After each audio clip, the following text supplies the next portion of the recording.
starting a reckless war in Iran, having closed-door meetings with oil companies before his election saying, you know, you give me money, you give me campaign contributions, and I will do whatever you want. Everyday Americans, we can see the very large gap between what Donald Trump says and what Donald Trump does. And I think we're also going to be hearing a lot about Donald Trump's commitment to getting us into a reckless war in Iran, his collaboration with big companies to make sure that everything from groceries to rent stay sky high. Are you going to run for president? Well, I haven't ruled out the possibility, and I'm very humbled.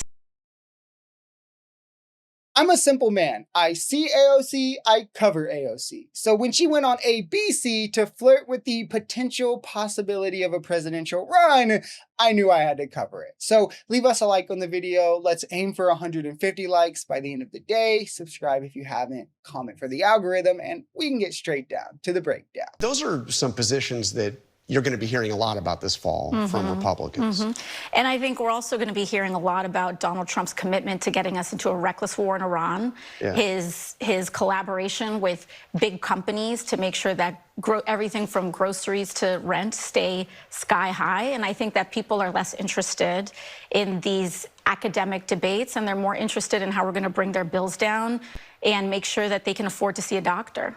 But do you see, I mean, are those positions you support?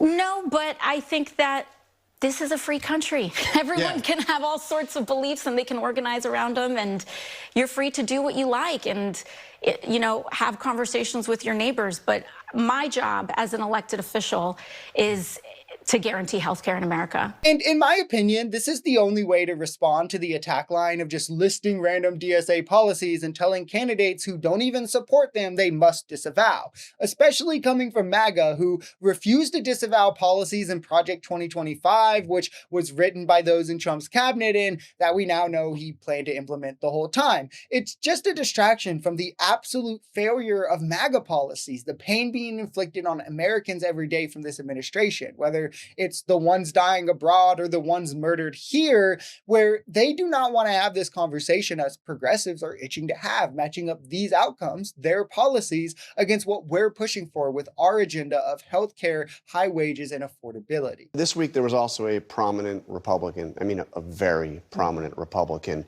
who said some things about wealthy corporations profiting, effectively fleecing Americans. It sounded a lot like what I've heard you said. I want to play this and see your reaction. Sure. They're making too much money, okay?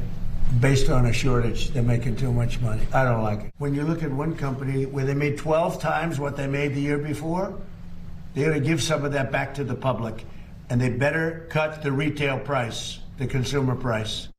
Well, that was Donald Trump, obviously, talking about oil and gas companies and high gas prices. What did you make of that?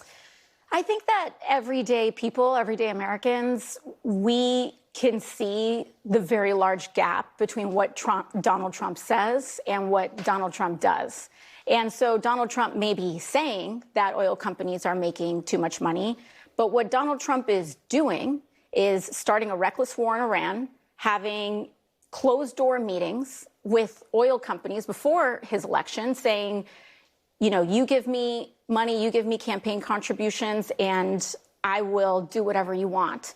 And so what we have seen, everything from Supreme Court rulings to Donald Trump's own policy, is what he is doing is jacking up the price, not just at the pump, but at everything that you buy that requires the transportation of goods. And so he can say whatever he'd like from the Oval Office, but I think people are more looking at what he chooses to do. Right. I mean, what's happening is Trump is seeing the writing on the wall, or more aptly, his advisors are telling him how the landscape is evolving against this mentality of corporate handouts. He himself ran as an economic populist, only to do rich guy tax cuts and bail out corporations at the behest of the working class. But these are the people who had Doge go look for waste, fraud, and abuse and didn't touch the subsidies to oil CEOs, of which are hundreds of billions of dollars, Ask why. It's a guy who told oil CEOs to bring him $1 billion on the campaign and he'd let him write his energy policies. So it's rich he thinks he can sell people on holding them accountable or demanding fairness, except for the fact that we all know his MAGA base is going to eat it up, so maybe he's right. You briefly supported the idea of defunding the police. Well, I think that during this time and especially during COVID, there was a huge opening of the Overton window. We were shut down. There was some of the highest unemployment rates that we have seen because of those shutdowns. Yeah. And I think that the doors were really open in trying to entertain any and every policy that was going to get us to a better place. And I actually think that the discussions that were had in that time were quite fruitful. I think that when we talk about crime today, it's fundamentally different than the way that we talked about crime in bringing crime down, right? Mm-hmm. And I think that we all share in the goals of having as low a crime rate as possible. I think that, during lockdown, of course, rhetoric in that time is not rhetoric that we would use today. And I'm grateful that these candidates have the opportunity to present who they are to their electorate and what they're campaigning on in this moment. I agree. In the case of defund the police, right, it really fell victim to the misinformation pipeline on the right, largely because the name was pretty poor and easy to misrepresent from the actual meaning. And of course, like a lot of people also co-opted it as just like senseless police hater, genuinely just wanting no cops.